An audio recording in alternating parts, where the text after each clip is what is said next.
నేను 5వ తరగతి చదువుతున్నాను.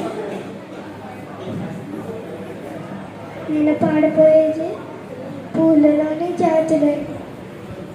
పూలలోని జాతులైన పూజ ఒకటి కాదా, పూలలోన తేనెల రుచి తీపి కాక చేదా, పూలలోని తేనెల రుచి తీపి కాక చేదా, తీపి కాక చేదా.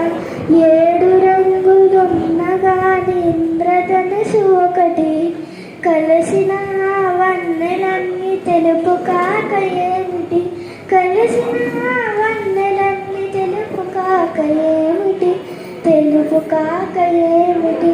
గంగయమున కృష్ణులలో కదురు మొక్క నీరు, నడచి నడచి నదులని కడకు కడలి చేరు, నడచి నడచి